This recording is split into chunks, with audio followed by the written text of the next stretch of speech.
You are nothing like my mother. Tamika, my daughter-in-law's words, hit me like a physical blow as I brought out the dessert, which I had prepared with a great deal of love and care. A heavy silence blanketed the dining room. My heart started racing. Without even thinking about it, I pushed my chair back and retorted, "Then maybe she can cover your rent." My son Darius suddenly went white as a sheet. "Rent? What rent?" he demanded, his eyes wide with shock.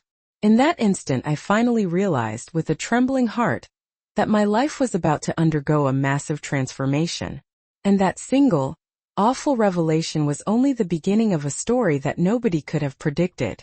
My name is Loretta, and I'm 70 years old.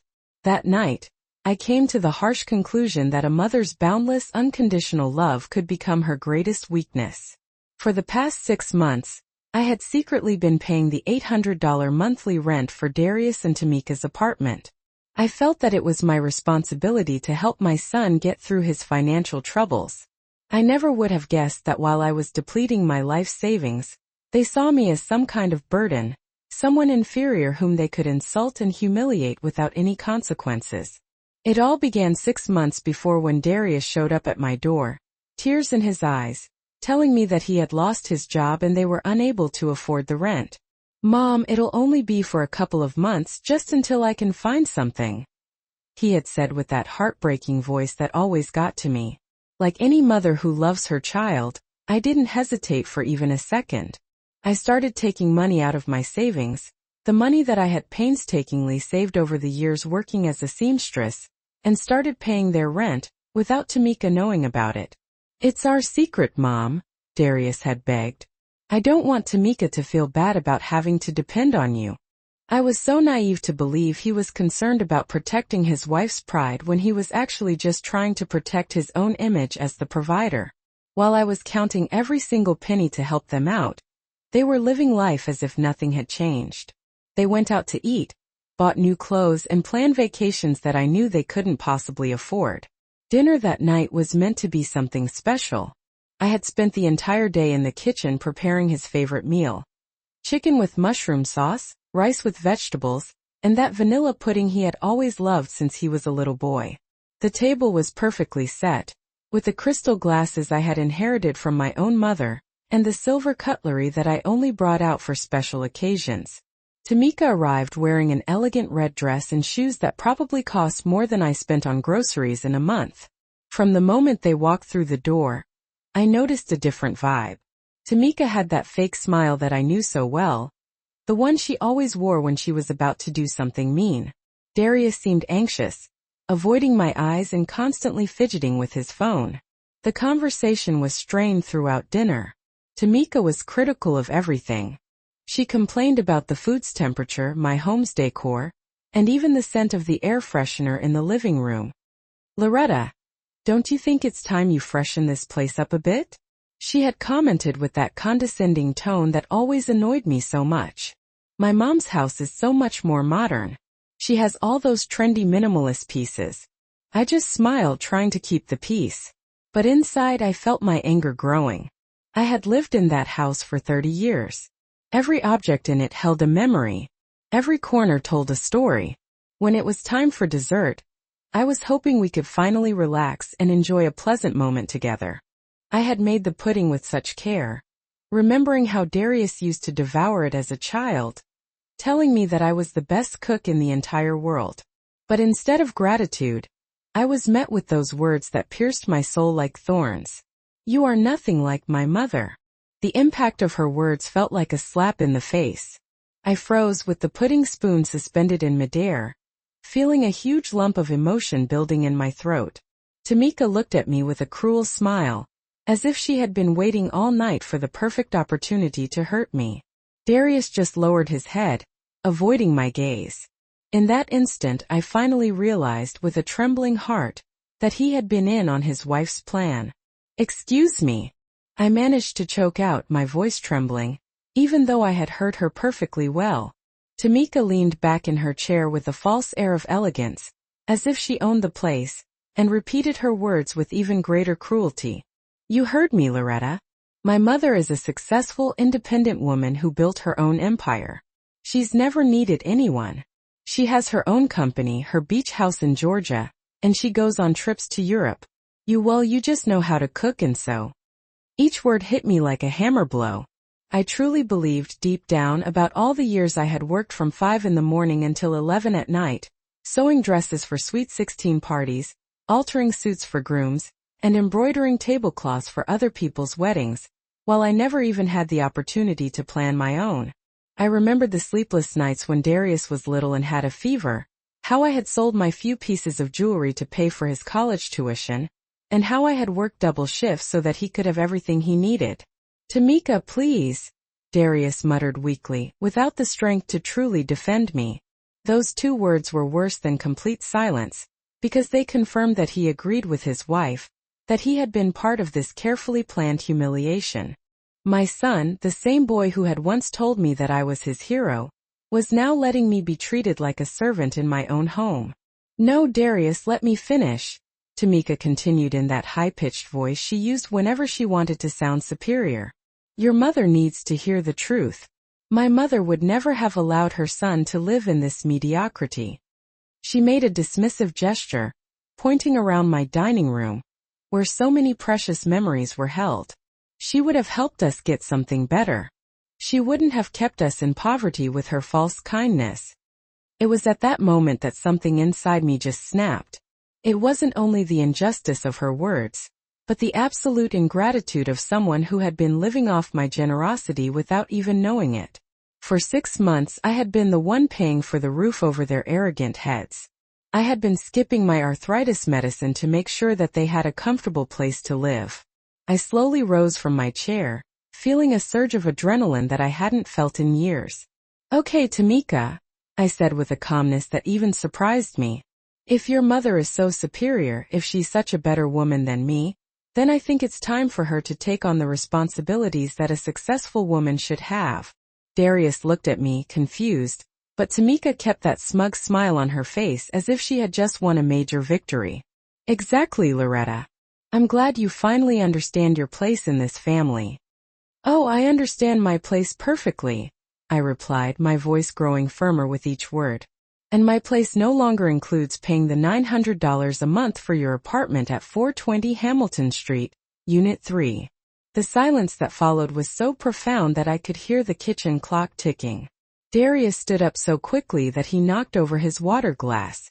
"What rent?" he yelled, his eyes wide, looking at me as if I had just started speaking a foreign language. "What are you talking about, Mom?" Tamika's arrogant smile had completely vanished.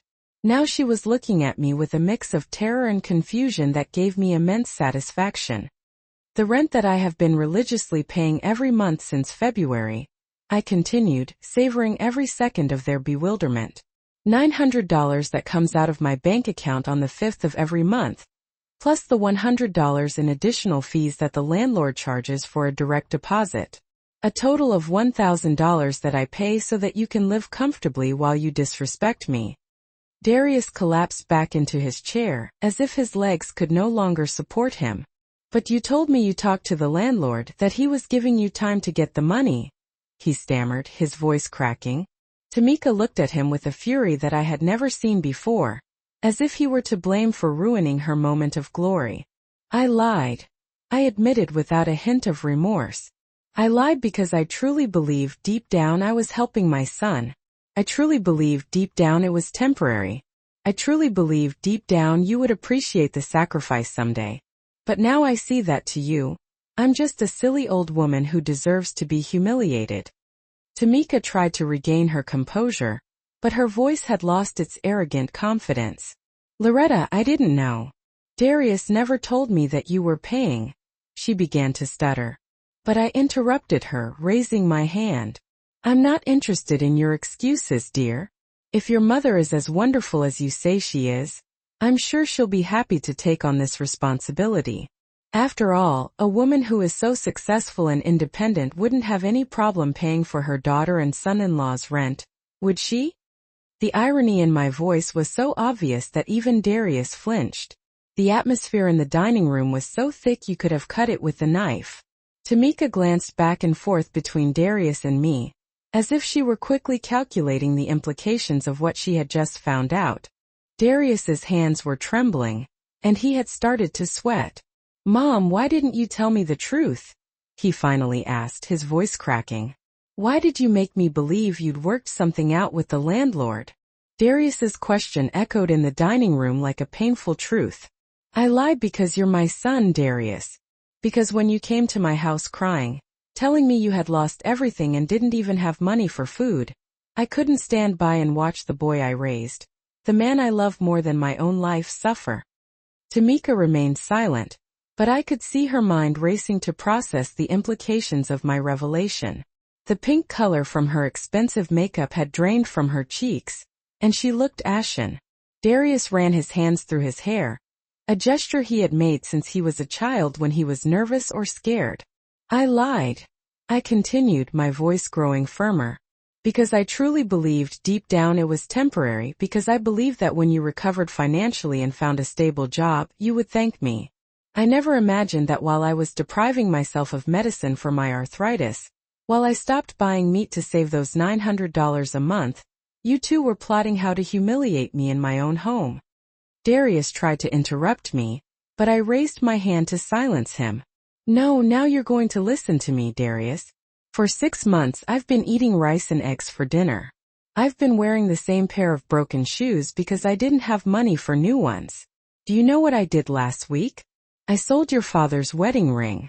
That ring that I had kept as my most prized treasure just to pay your rent and have some food in my fridge." Tears welled up in my eyes, but they were tears of rage, not sadness. I had sold the only physical memory I had of my husband, of the man who had loved me for 30 years, to support a couple who considered me inferior, mediocre, and unworthy of respect. Tamika finally found her voice, though it was small and shaky now. "Loretta, I didn't know. Darius never told me that you were paying." But I cut her off with a look that could have melted steel. "Of course you didn't know, dear, because your husband chose to lie to you too.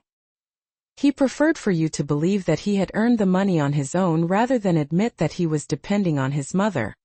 "Mediocre?" I spat out the word with such venom that Tamika visibly recoiled. Darius finally exploded. "Mom, I never wanted it to be this way. You insisted. I didn't ask you to sacrifice so much." His voice sounded desperate, like a child who had been caught in a lie, but his words only fueled my fury. "I insisted?" I yelled, finally losing my composure.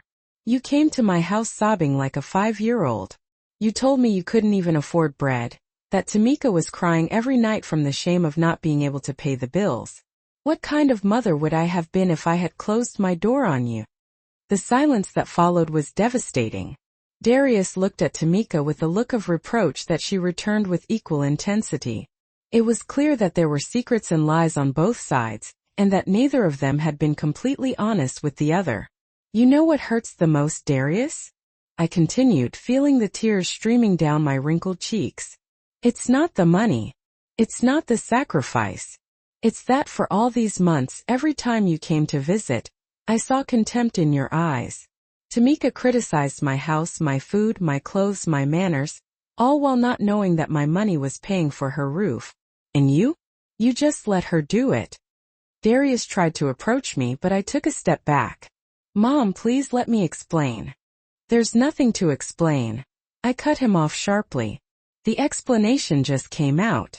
Your wife believes I'm not half the woman her mother is. Well, then her mother can show what kind of woman she is by taking care of her responsibilities." Tamika finally found some courage to speak, though her voice still trembled. "Loretta, my words, they were said in a moment of... I was upset about other things." I interrupted her with a bitter laugh. "You were upset about having to eat at the home of the woman who pays your rent. Upset because you had to pretend to be cordial with someone you consider so inferior. The tension in the air was so thick, you could have cut it with a knife." Darius paced the dining room like a caged animal while Tamika sat twisting a napkin between her trembling hands.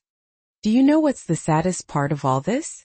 I continued, feeling a strange calm come over me. "I really believed we were a family. When I married your father, Darius, I dreamed of having many children with grandkids running through this house, with family dinners full of laughter and love. After years of trying to get pregnant, when you finally came along, I truly believed deep down God had given me the greatest gift in the world. Darius stopped and looked at me, his eyes full of tears. Mom, I love you. You know I love you. Love isn't just words, son. Love is actions. It's respect. It's protection. When your wife insults me and you stay silent, when you let her humiliate me in my own home, when you lied to me to hide that you depend on me financially, that's not love. That's convenience. Tamika stood up abruptly, knocking over her chair. That's enough. I'm not going to stand here and listen to this sermon.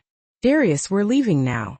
Her voice had regained some of her usual arrogance, but I could see the panic in her eyes. No, Darius said firmly, surprising us both. We're not leaving until we sort this out. Mom, please sit down. We need to talk like adults. But I had already made my decision. There's nothing left to talk about, Darius. The cards are on the table. Your wife has made her feelings about me very clear, and you have shown that you agree with her. Starting tomorrow, I will no longer be paying your rent. If Tamika's mother is as superior as she says, I'm sure she'll find a way to help you. But Mom, you can't do that, Darius cried. And for the first time all night, I saw real terror in his eyes. We don't have the money.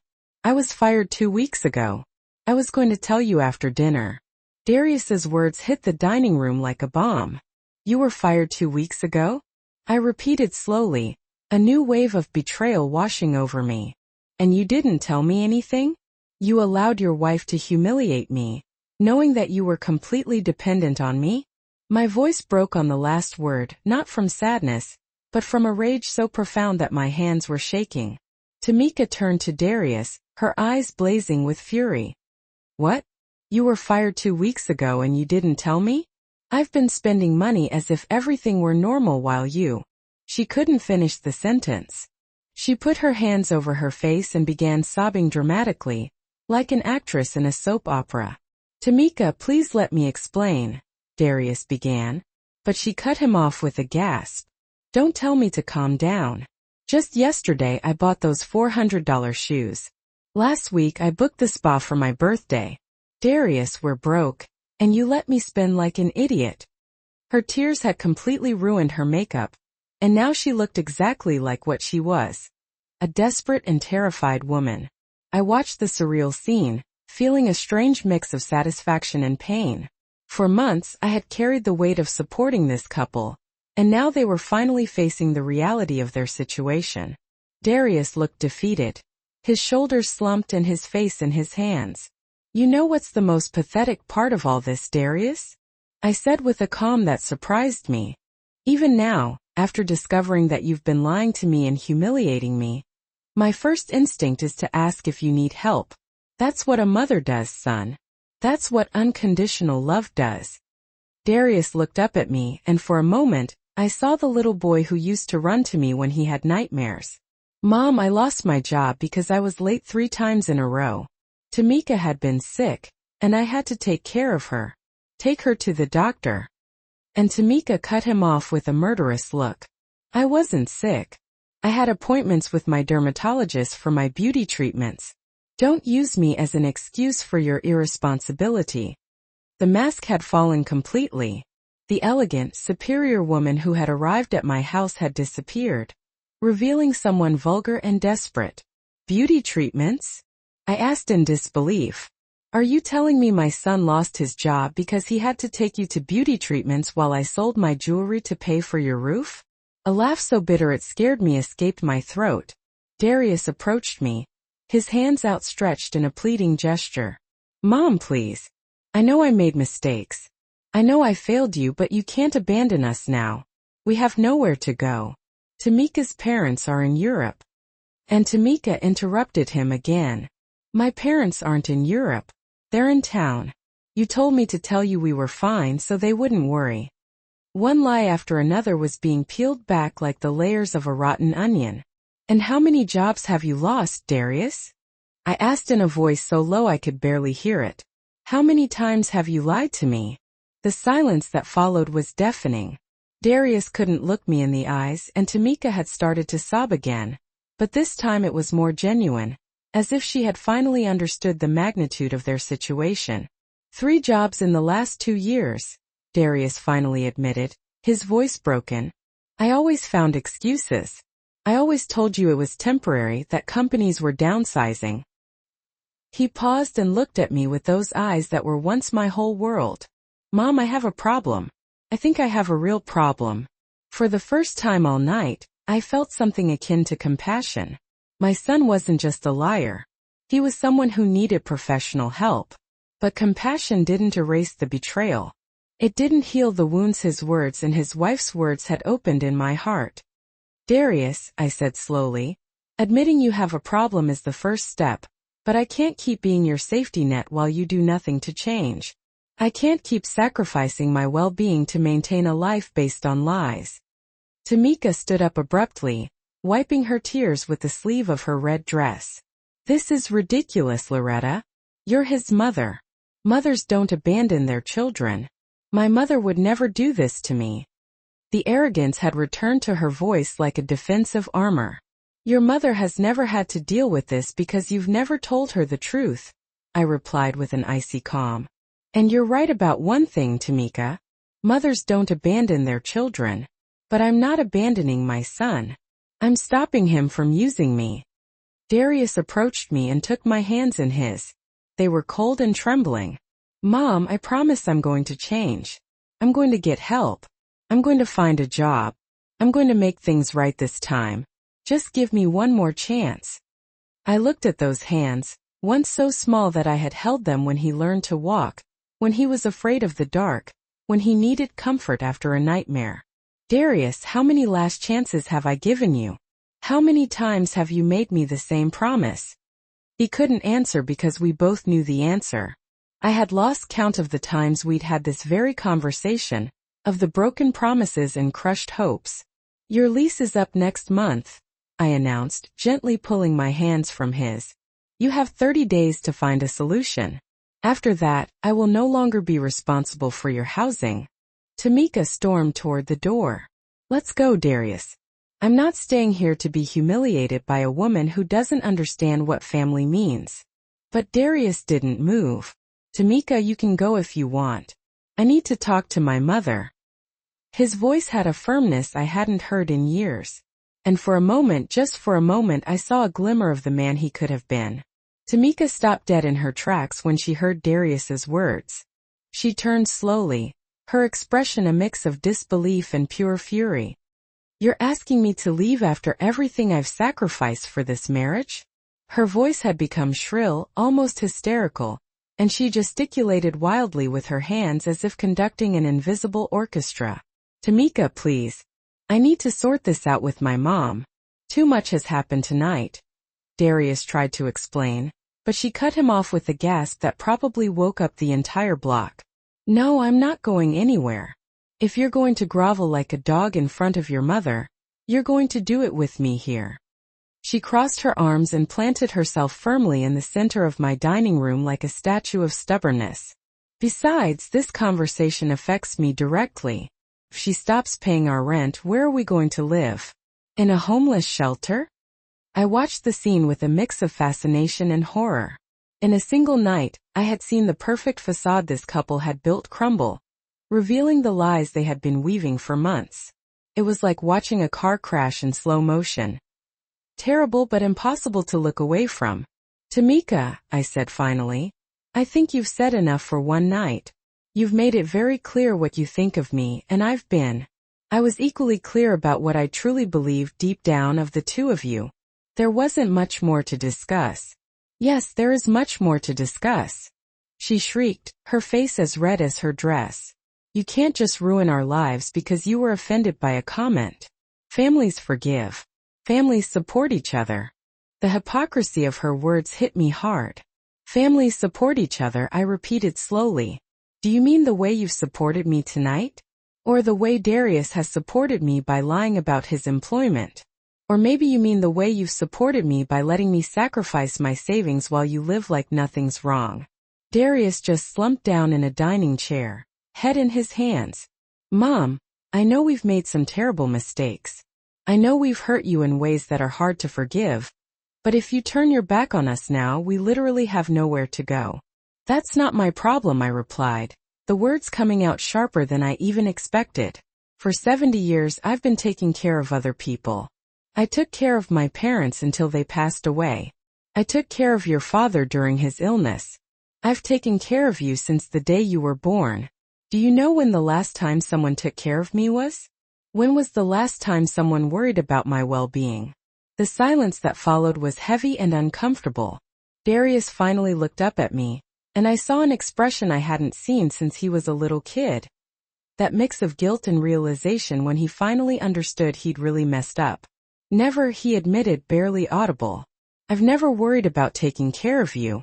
I just always assumed you'd be there, that you'd always be fine, that you'd always have the strength to solve everything. Tamika seemed to be losing patience with all the emotion. Enough with the drama, Loretta. You're the mother. It's your responsibility to help your son. You can't just decide you don't want to be a mother anymore. Those words were the last straw. I walked right up to Tamika until I was practically nose to nose with her. And when I spoke, my voice was so quiet and dangerous she flinched. Never ever tell me what kind of mother I should be. I've been a mother for 35 years. I've given up my youth, my dreams, my opportunities, my money, my health, everything for my son. What have you given up? Your beauty treatments, your $400 shoes? Tamika tried to say something, but I didn't give her a chance. Being a mother doesn't mean being a human ATM. Being a mother doesn't mean putting up with disrespect and humiliation. Being a mother means teaching your kids to be responsible, independent, and respectful. And in that, I have obviously failed. Darius shot up, knocking his chair over. Don't say that. You've been a wonderful mother. I'm the one who failed.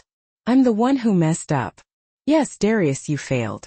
But I also failed by letting it go on this long, by letting you become a man who lies to his wife, who lies to his mother, who lets the woman who raised him be humiliated. Tears were running down my face, but my voice stayed firm. Tamika started pacing around the dining room like a caged animal. This is a nightmare. This is a nightmare. In-laws are supposed to help their daughters-in-law. We're supposed to be a family. Family? I cut her off with a bitter laugh. When have you ever treated me like family, Tamika? When have you shown me any respect, affection, or consideration? From the day you met Darius, you've treated me like an obstacle. Something annoying you had to put up with to keep your husband happy. That's not true. She snapped, her voice dripping with venom. His voice trembling with guilt. But she didn't sound very sure of herself. Oh, it's not true? I asked, crossing my arms. Do you remember last Christmas when you suggested it would be better if you spent the holidays alone, because I didn't understand modern traditions? Do you remember when I offered to cook for your anniversary, and you said you wanted something more sophisticated? Do you remember when you criticized me for wearing my favorite purple dress because women my age should wear more subtle colors? Each example I gave was like a little stab, and I could see Darius cringe with every memory. He'd been there for all those times. He'd heard every hurtful thing she snapped, her voice dripping with venom, his voice trembling with guilt, and he'd never stood up for me. Tamika, I continued, you never wanted to be part of this family. You wanted this family to just disappear so you could have Darius all to yourself. Well, congratulations. Looks like you're about to get exactly what you wanted. Darius came closer to me, tears in his eyes. Mom, please. Tamika cut him off. Fine, if that's what you want, Loretta, then fine. But don't come crying to me when you realize you've lost your only son forever. When you're all alone in this old house, surrounded by your musty memories, remembering that you had a family and you kicked them out because of your stupid pride. Her words were designed to hurt me, to make me feel guilty, to break me down. And for a second they almost did. The idea of being alone in this house with no one visiting, no phone calls, no one who needed me was terrifying. Tamika's words bounced around the dining room like a curse aimed right at my biggest fear. Loneliness. For a moment, the picture she painted filled my mind. I pictured myself in this empty house with no grandkids ever coming to visit, no Sunday calls, no one remembering my birthday. The silence between us was thick and I could feel Darius watching me, waiting for me to crack. But then something amazing happened. Instead of feeling panicked or desperate, I felt this deep, liberating calm. "You know what, Tamika?" I said slowly, savoring every word.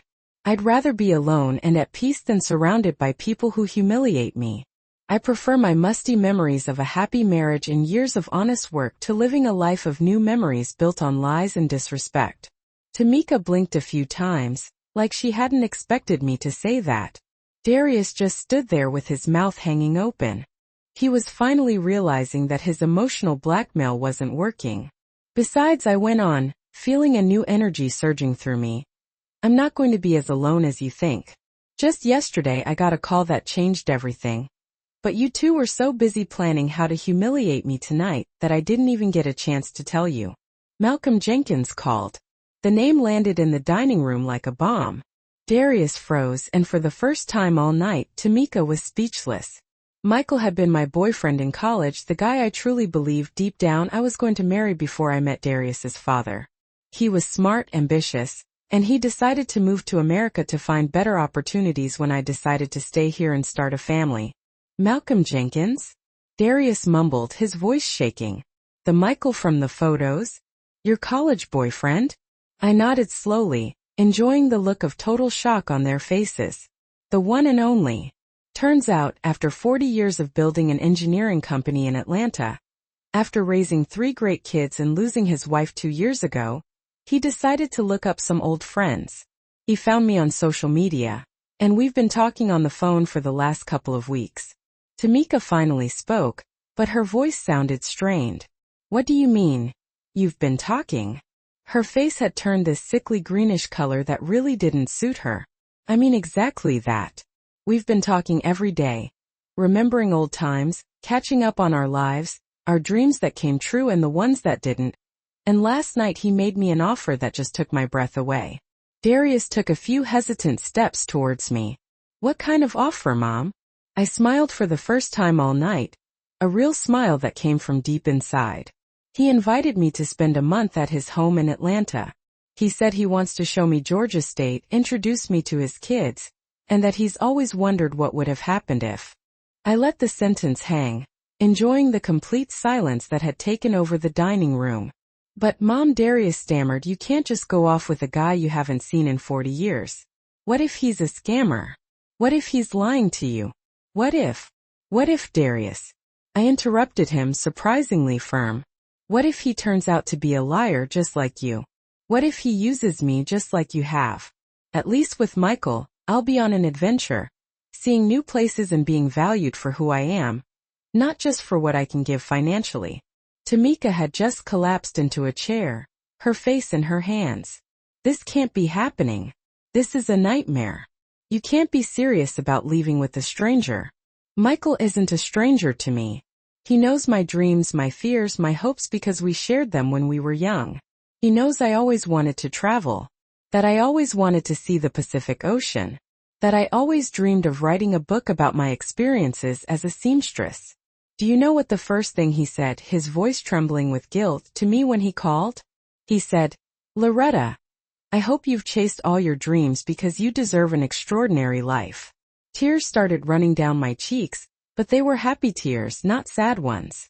"When was the last time you two asked me about my dreams? When was the last time you cared if I was happy, if I had plans, if there was anything I wanted to do with my life?" Darius tried to come closer, but I held up my hand to stop him. "Michael sent me pictures of his house, of his garden full of orange and yellow flowers, of the ocean view from his deck. He told me about his trips to Europe, about the books he's read, about the dinners he cooks for his friends every Friday. And you know what else he told me?" Tamika looked up at me, her eyes red and full of anger. "What did he tell you?" "He told me that a woman my age and with my experience is a treasure. He said, I have stories to tell, wisdom to share, and love to give.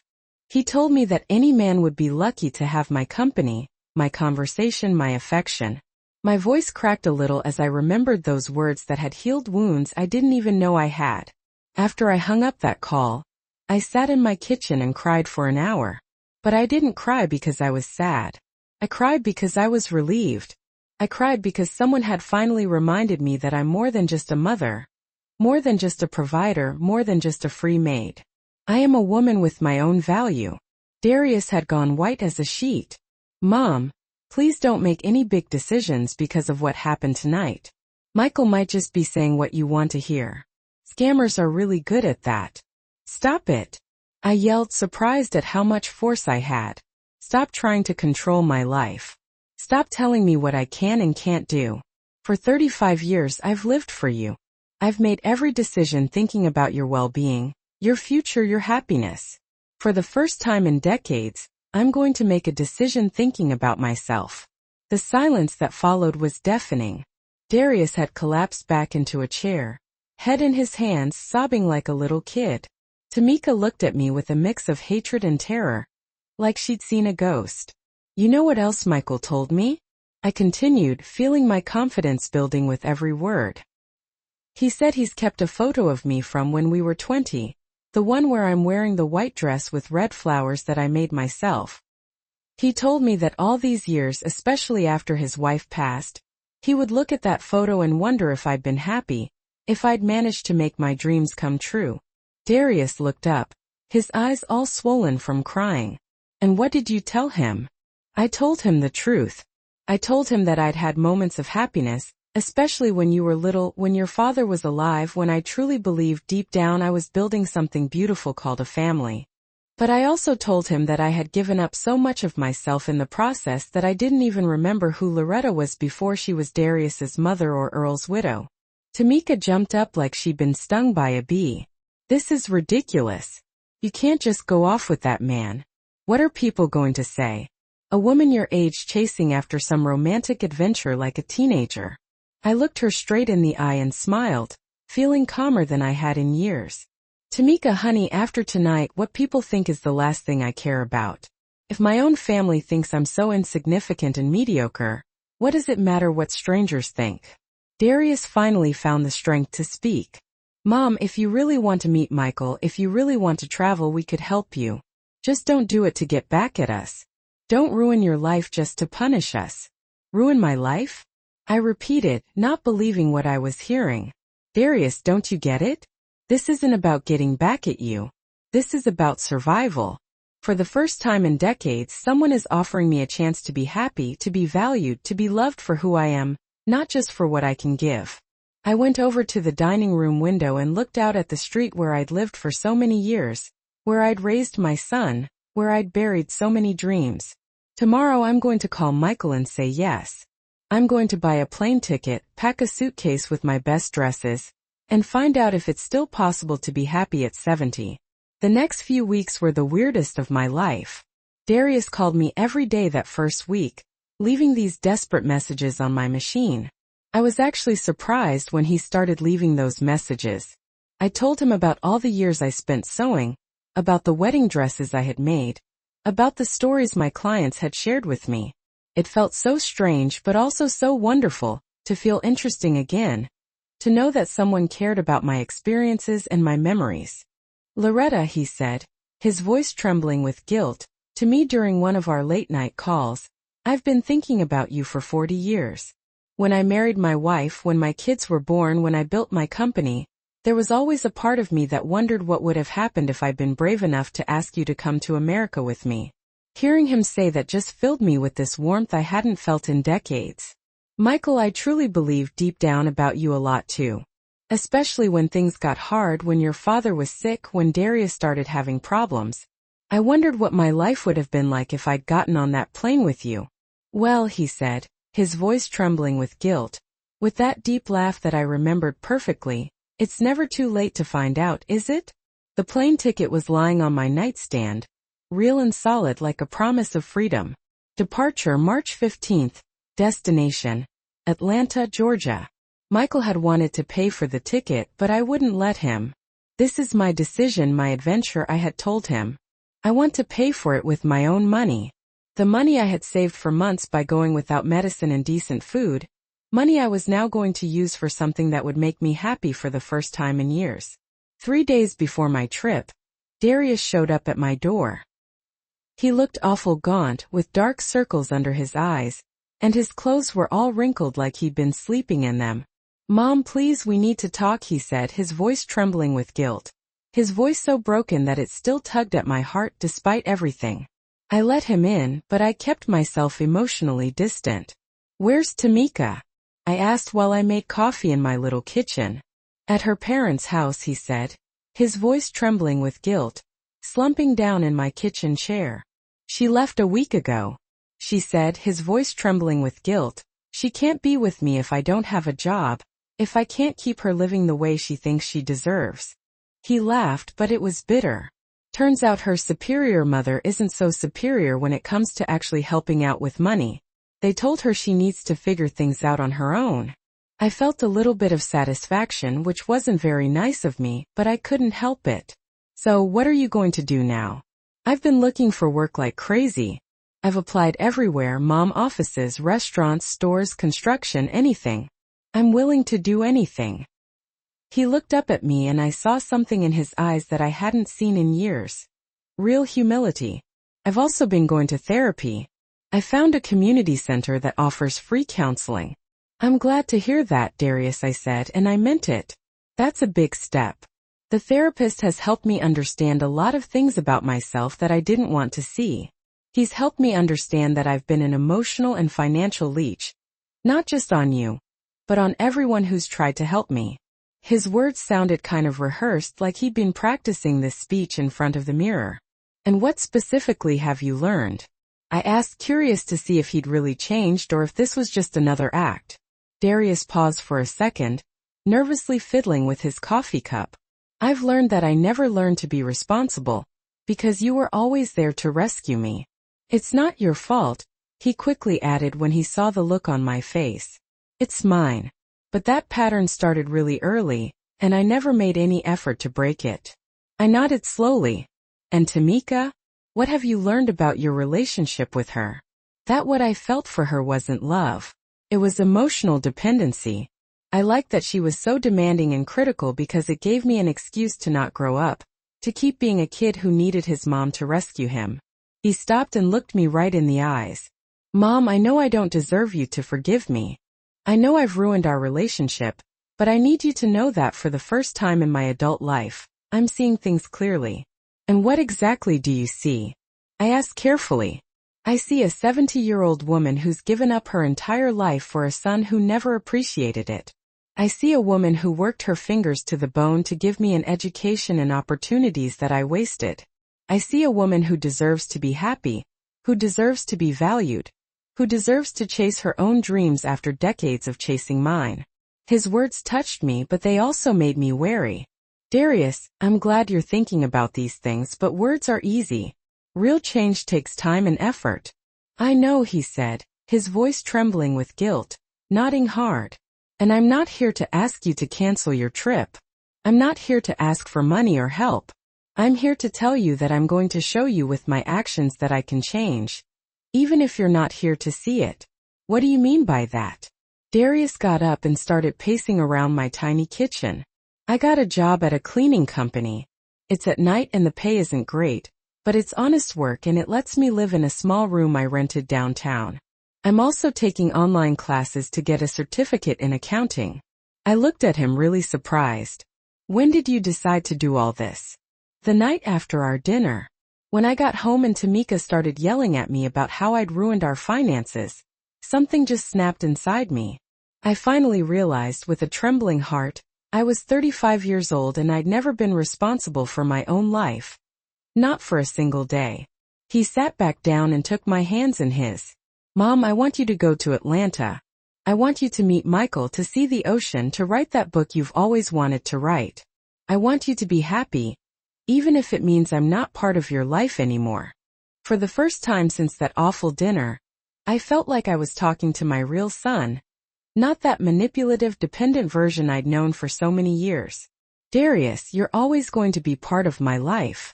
You're my son, and you always will be, but you need to understand that our relationship can't go back to the way it was." "I understand completely," he said, his voice trembling with guilt, firmly. "And I want you to know that I'm going to work on becoming the kind of son you can be proud of, even if it takes years, even if it's too late to fix what's broken between us." We sat there in silence for a few minutes, both lost in our own thoughts. Finally, Darius spoke again. Will you tell me about Michael? What was he like when you were young? A smile just appeared on my face. He was brilliant, ambitious, and kind. He had this way of making me feel like I was the most interesting woman in the world. When we talked, he would focus completely on me, like my words were the most important thing he'd ever heard. Why didn't you go with him when he moved to America? Because I was scared, I admitted, scared of leaving everything I knew, scared of failing, scared of not being good enough for him. And then I met your father, and he seemed like safety, stability, a life that I could predict. I stopped for a second. I don't regret choosing your father. He was a good man and we had some wonderful times. But now I have a second chance to see what would have happened if I'd been braver. Darius nodded slowly. Do you think Michael has really been thinking about you all these years? Or do you think he's just remembering the past in a way that isn't really true? Darius's question made me really think hard. You know, Darius, I've been asking myself that same thing every night since Michael called me. Is what he feels real, or are we just two old people making our young love seem better than it was? I went over to the window and looked out at the garden where I planted those roses so long ago. But then I finally realized, with a trembling heart, something. It doesn't matter. What do you mean it doesn't matter? Darius asked, really wanting to know. It doesn't matter if what we feel is just nostalgia, or if we're making things up, or if it's actually true love. What matters is that for the first time in decades I feel alive. I feel like I matter. I feel like I'm a woman who should be treated well, admired, respected. I turned around to look at him. When was the last time I felt that way? When was the last time anyone made me feel special just for being me? Darius looked down, ashamed. I never made you feel that way, did I? I just always took you for granted. Like you'd always be there, no matter how I acted. Exactly. And it wasn't just you, Darius. Your father, too. As our marriage drew to a close, he began to see me only as the woman who did the cooking, the cleaning, and who nursed him when he was under the weather. I ceased to be Loretta and simply became Earl's wife, and then just Darius's mother. Just then my phone rang. It was Michael, calling at our usual prearranged time. I glanced at Darius, who nodded, signaling that I should answer it. Hello, beautiful. Michael's voice came through the phone, and I immediately felt that familiar warmth spread through my chest. How was your day? Interesting, I replied, smiling despite the tension in the air. My son is here, Darius. Would you like to say hello to Michael? Darius froze for a moment, but then slowly nodded his head. I put the phone on speaker. Michael, I'd like you to meet Darius, my son. Darius, this is Malcolm Jenkins. Hello, Darius. Yes, sir. It is complicated, but I'm starting to understand that my mother deserves to be happy, even if that means big changes in our lives. That's a very mature response, Michael replied, his voice approving. I'll tell you something, Darius. I have 3 kids myself, all adults, and it took them years to understand that their parents are complete people with their own needs and desires, not just eternal providers of support and resources. Darius looked at me, clearly surprised. It was obvious he hadn't expected Michael to be so direct, yet so understanding all at once. Mr. Jenkins, Darius continued, can I ask you what your intentions are with my mother? Michael chuckled softly. That's a fair question. My intentions are to get to know the woman the girl I fell in love with 40 years ago became. My intentions are to show her beautiful places, to introduce her to my kids, to cook for her, to listen to her stories, and perhaps if we both decide we want it, to build a deep friendship or something more. And if things don't work out as you expect, Darius asked, then we will have had a beautiful adventure. We will have closed a chapter that was left open for decades, and your mother will have had a well-deserved vacation in Georgia. There's no pressure, Darius. No unrealistic expectations. Just 2 older people giving themselves a chance to rediscover joy. Darius visibly relaxed. Thank you for being so honest, sir. Call me Michael, please. And now, if you'll excuse me, I'd like to speak with your mother alone for a moment. Darius nodded and walked into the living room, giving me privacy for my phone call. How do you feel after talking to him? I asked Michael once we were alone. I feel good. He seems to be a young man going through a moment of growth. That speaks well of how you raised him, surely. Children who never face difficulties never learn to be resilient. His words reassured me more than I expected.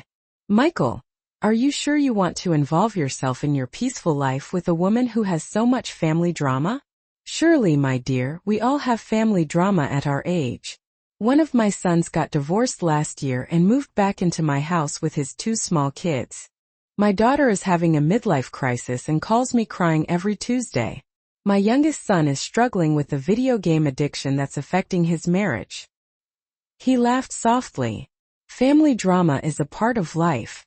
The difference is how we handle it, and how you're handling it with clear boundaries, with firm love, and by always remembering that your kids are adults responsible for their own decisions and consequences.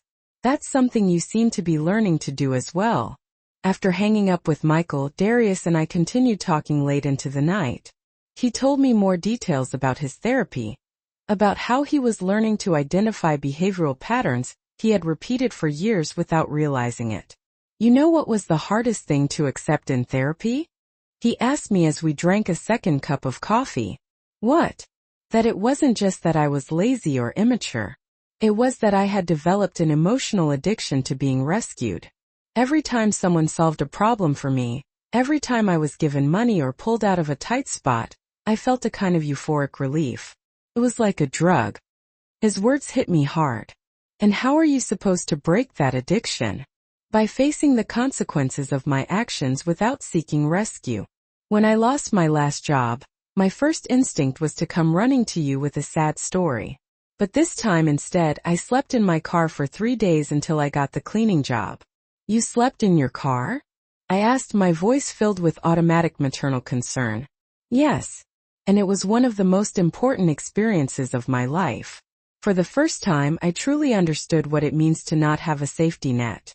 What it means for my actions to have real consequences. He looked me directly in the eyes. Mom, during those 3 nights I truly believed deep down a lot about you. I truly believed deep down about all the times you had to choose between your needs and mine, and you always chose mine. That's what mothers do, Darius. No, Mom. That's what mothers who haven't learned to set healthy boundaries do. And that's what children who have never learned to be responsible adults do. He leaned forward. The therapist helped me understand that by constantly rescuing me, you were unintentionally depriving me of the opportunity to grow. His words hurt me, but they also freed me. For years, I had felt guilty every time I considered saying no to Darius. Every time I truly believed deep down about putting my needs first. Now I understood that my generosity had actually been a way of controlling him, of keeping him dependent on me. So what happens now? I asked softly. Now I'm going to prove first to myself and then to you that I can be a responsible adult. I'm going to pay my own bills. I'm going to make my own decisions. I'm going to face my own problems. And when you come back from Atlanta, if you decide to come back, I'm going to be a son you can be proud of. And if I decide to stay in Atlanta, Darius smiled, and for the first time in years, I saw genuine joy in his smile instead of manipulation. Then I'll be happy for you. I'll visit you when I can. I'll call you every week, and I'll live my own life, knowing that my mother is finally living hers. The day of my departure dawned with a clear sky and a gentle breeze that seemed to whisper promises of adventures to come. Darius arrived early to take me to the airport, and for the first time in years, there was no tension between us. He had brought flowers, a small bouquet of white daisies that I knew were my favorite, and a sealed letter. Don't open it until you're on the plane, he said, his voice trembling with guilt with a shy smile.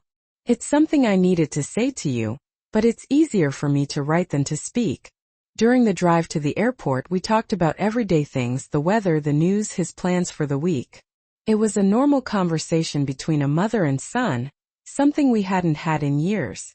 There were no pleas, no drama, no guilt, just a quiet conversation between 2 adults who loved each other but finally understood healthy boundaries. Mom, he said, his voice trembling with guilt, when we arrived at the airport. I want you to know that no matter what happens in Atlanta, this has already been worth it. What do you mean? Seeing you like this, excited, nervous, happy. I haven't seen you shine this way in years.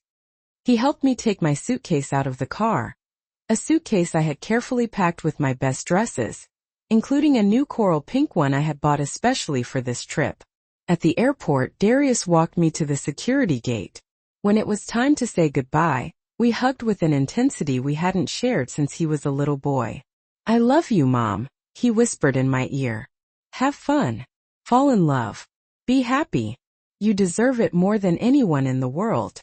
I love you too, son. And I'm proud of the man you're becoming." Once on the plane, I opened Darius's letter with trembling hands. His handwriting, which had always been messy, looked more mature, more careful. "Mom," it began. "During these past few days I've been thinking about all the times you were a hero without me noticing.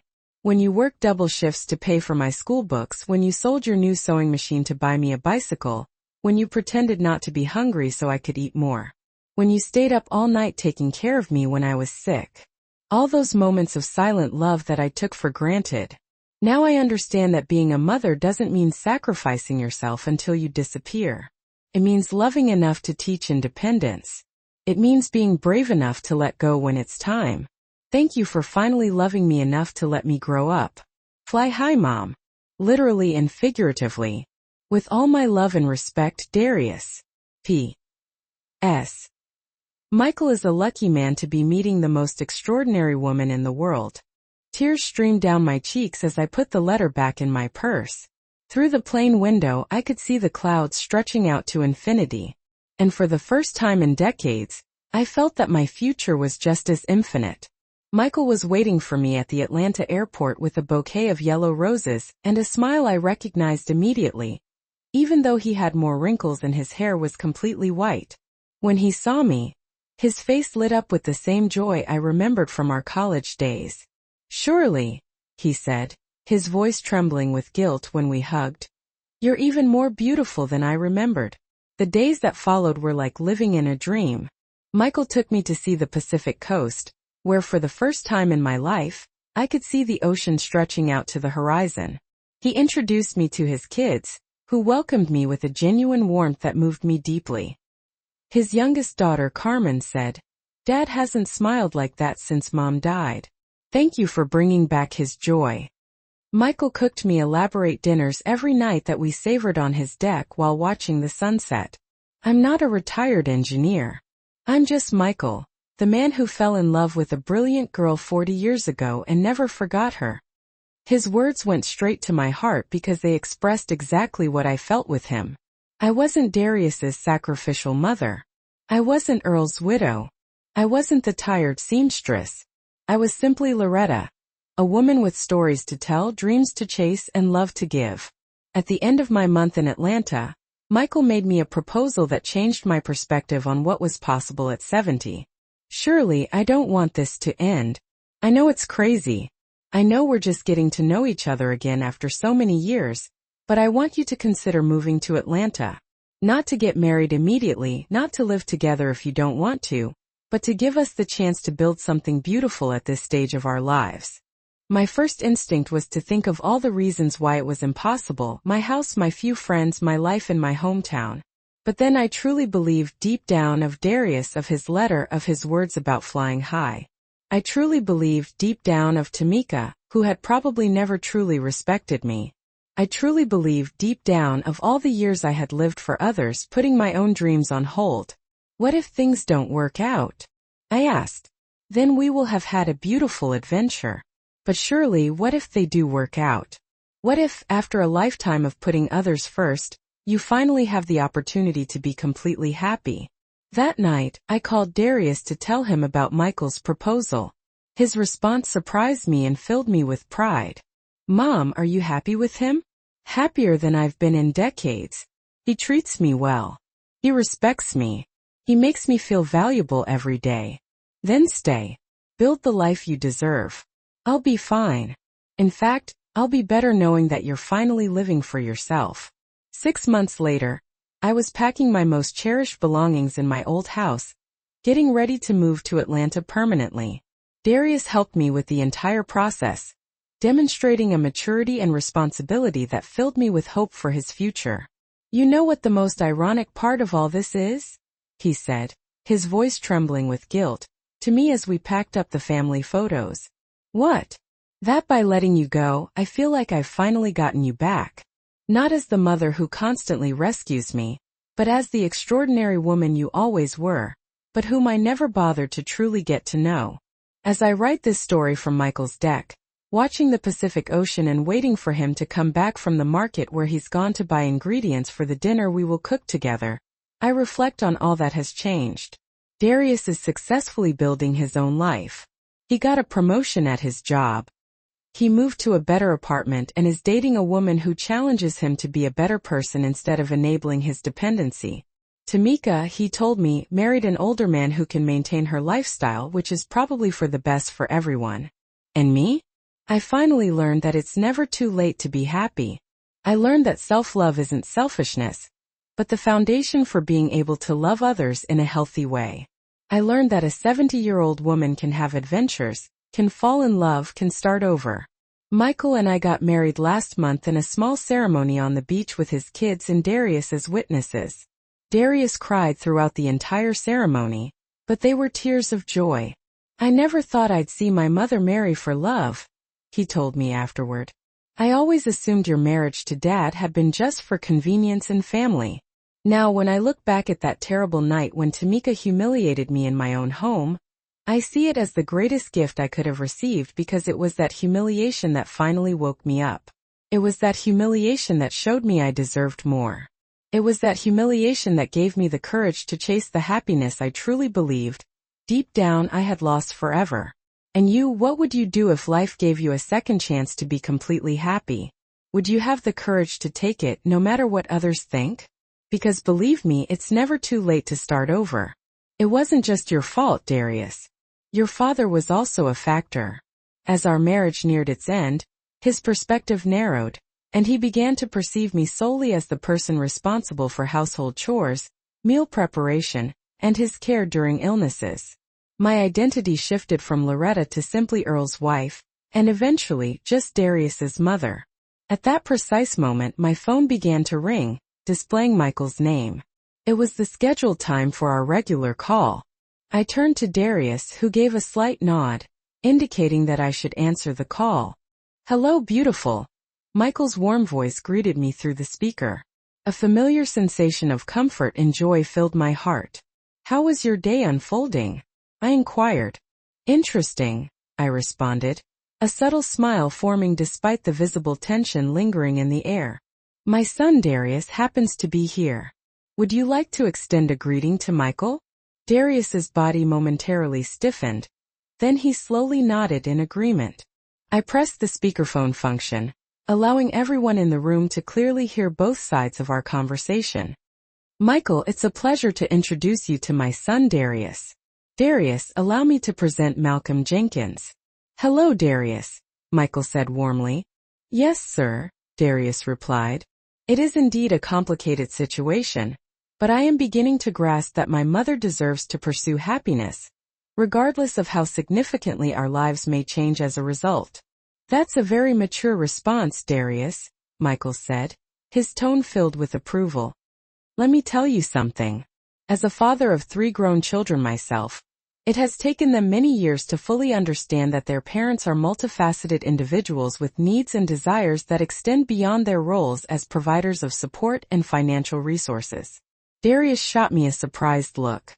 It became clear that he had not expected Michael to be so upfront while simultaneously displaying such a high degree of understanding. "Mr. Jenkins," Darius began, "may I ask about your intentions regarding my mother?" Michael let out a gentle chuckle. "That is a very fair question. My intentions center around getting reacquainted with the woman that the girl I fell for over 4 decades ago has evolved into. I aspire to take her to beautiful and memorable places, introduce her to my children, indulge her with my cooking, and listen attentively to all of her stories. Moreover, should both of us desire it, I would love to cultivate a deep friendship or perhaps even something more meaningful." "If things don't transpire as you hope," Darius asked, "what happens then?" "In that case, we will have shared a wonderful adventure," Michael replied. "We will have brought closure to a chapter left open for many years. And your mother will have benefited from a well-deserved vacation in Georgia. There is no pressure or unrealistic expectations involved here, Darius. Just two mature adults offering one another the chance to rediscover the joy in life. Darius's body language indicated a visible sense of relief. Thank you for being so open and honest, sir, he stated. Please just call me Michael. Michael responded cordially. And now, if you would be so kind, I'd appreciate the opportunity to have a few moments alone with your mother. Darius respectfully nodded and walked into the adjacent living room, giving us the privacy we needed for our phone conversation. How do you feel now that you've had a chance to talk with him? I asked Michael once Darius was out of earshot. I feel good about it, he replied. He comes across as a young man currently going through a pivotal moment of growth. That speaks volumes about the kind of upbringing you provided for him. Children who are shielded from any hardship or difficulty never develop resilience. Michael's words were more reassuring than I had anticipated. Michael, are you certain that you want to interject yourself into your otherwise peaceful life with a woman who has quite a bit of family-related drama? Surely, my dear, all of us have experienced some measure of family drama at our age, he replied matter-of-factly. One of my sons just went through a divorce last year and has moved back into my house with his two young children. My daughter is undergoing a midlife crisis and calls me every Tuesday in tears. My youngest son is grappling with an addiction to video games that is adversely impacting his marriage. A brief chuckle escaped his lips. Family drama is an inherent part of life. The key lies in the way we navigate it, and you seem to be handling it very well by setting clear boundaries, showing unwavering love, and consistently reminding yourself that your kids are adults who must accept accountability for their choices and their resulting consequences. That is a skill that you appear to be developing as well. After concluding my phone call with Michael, Darius and I continued to talk late into the night. He shared further details about his experience in therapy, explaining how he was developing the ability to recognize behavioral patterns that he had been repeating for years without consciously knowing it. Do you know what the most difficult thing was for me to accept in therapy? He asked as we poured ourselves another cup of coffee. What's that? I responded, that it wasn't simply a matter of me being lazy or immature. Instead, I had cultivated an emotional addiction to being rescued.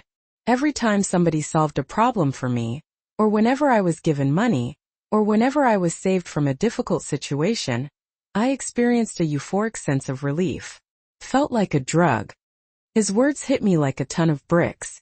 So, how are you supposed to overcome that particular addiction? I inquired. By accepting the ramifications of my decisions without seeking external assistance. When I lost my most recent job, my first impulse was to run straight to you with a tearful story. But instead, I slept in my car for 3 days until I found this cleaning job. You slept in your car? I asked, my voice instinctively conveying my concern as a mother. Yes, I did. And it turned out to be one of the most meaningful experiences of my entire life. For the first time, I gained a real understanding of what it feels like to lack a safety net, and to have my choices translate into tangible results. He focused his gaze directly upon my eyes. Mom, during those 3 nights, I had a great deal of time to think about you. I truly believed deep down about all the occasions when you had to choose between what you wanted and what I needed, and you invariably chose me. That is what mothers typically do, Darius. No, Mom, that's what mothers who have failed to establish healthy boundaries tend to do. And it's what children who never learn to transition into responsible adulthood also do. He leaned forward. My therapist helped me realize that by constantly coming to my rescue, you were unknowingly denying me the chance to mature and develop. His words stung me, but at the same time they also set me free. Over the years, I had often felt guilty whenever I contemplated telling Darius no. Every time I weighed the option of prioritizing my own needs and desires. Now I could see that my acts of generosity had inadvertently functioned as a means of controlling him, or at least maintaining his dependence upon me. So what comes next? I asked softly. Now, I'm going to demonstrate first to myself and subsequently to you, that I am capable of being a responsible adult. I will cover my own bills. I will make my own choices. I will address my problems head-on. And when you return from Atlanta, if that's what you decide to do, I will become a son that you can be proud of. And if I decide to stay in Atlanta, Darius broke into a smile, and for the first time in what felt like forever, I witnessed authentic happiness in his expression, rather than some form of manipulation. Then I will be happy for you. I'll come visit you as often as possible. I will call you every week, and I'll continue living my life, secure in the knowledge that my mother is finally living hers. The day of my flight arrived with a brilliant sky and a gentle breeze that seemed to promise exciting adventures in the days ahead. Darius showed up early to drive me to the airport, and for the first time in many years, the atmosphere between us was free of tension. He presented me with a small bouquet of white daisies, which he knew were my favorites, and a sealed letter. "Don't open it until you're on the plane," he advised with a slightly shy grin. I needed to express something to you, but it was easier for me to put it in writing. As we drove to the airport, our conversation centered on everyday topics, the current weather patterns, the latest news headlines, and his upcoming plans for the week. It was a typical interaction between a mother and son, a dynamic we hadn't experienced in years. There were no emotional appeals, no drama, no feelings of guilt, just a calm exchange of words between two grown-ups who cared deeply for each other while finally acknowledging healthy boundaries. "Mom," he said, his voice trembling with guilt, when we pulled into the airport, "I want you to realize that regardless of what transpires in Atlanta, this has been entirely worthwhile." "What exactly do you mean?" I asked him. "Just seeing you like this, brimming with excitement, a little nervous and genuinely happy.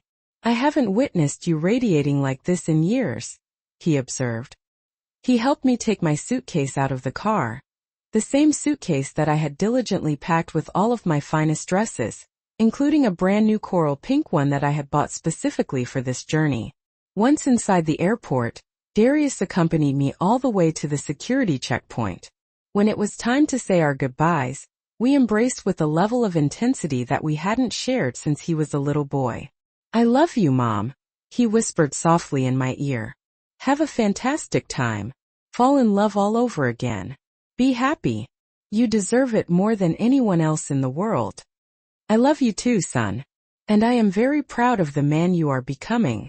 Once the plane was airborne, I opened Darius's letter with trembling hands. His handwriting, normally somewhat messy and haphazard, appeared more legible and carefully constructed. "Mom," the letter started.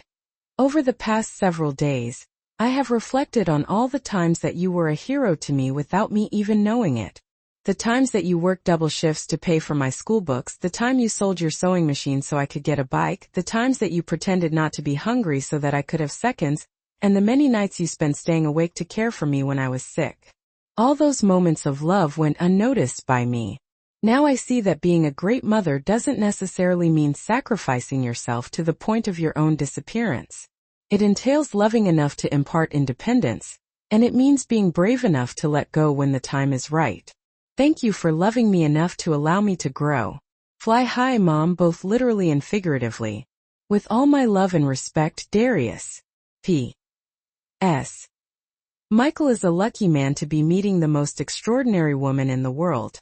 Tears streamed down my cheeks as I placed the letter carefully back inside my purse. Looking through the window of the plane, I could see clouds stretching out as far as the eye could see. For the first time in decades, my future seemed boundless. Michael was there to greet me at the Atlanta airport, holding a bouquet of yellow roses and wearing a smile that I recognized instantly, even though his face had more lines and his hair was now all white. As soon as he spotted me, his face lit up with the same kind of joy that I remembered so well from our college days. "Surely," he said, his voice trembling with guilt as we hugged. "You are even more beautiful than I remembered." The next few days were a dream come true. Michael showed me the Pacific coast where I got to see the ocean for the first time, stretching all the way to the horizon. He introduced me to his kids, who gave me a warm welcome that moved me. His youngest daughter, Carmen, even said, "Dad hasn't smiled like this since Mom died. Thank you for bringing back his joy." Michael cooked elaborate dinners for me every night. We ate out on the deck as we watched the sun setting over the water. "I'm not here as a retired engineer," he told me. "I'm just Michael, the man who fell for a brilliant girl 40 years ago and never forgot her." I knew just how he felt. When I was with Michael, I wasn't just Darius's mother or Earl's widow or even a tired seamstress. I was Loretta again. I was a woman who could share her stories, chase her dreams, and share her love. When I'd been in Atlanta for a month, Michael asked me a question that changed how I felt about being 70. "Surely," he said, his voice trembling with guilt, "I don't want this to end. I know it might seem a little bit crazy since we haven't known each other that long, but I would like you to consider the possibility of moving to Atlanta. I'm not asking that we get married right away or live together if that makes you uncomfortable. I just think we deserve a chance to build something special at this point in our lives."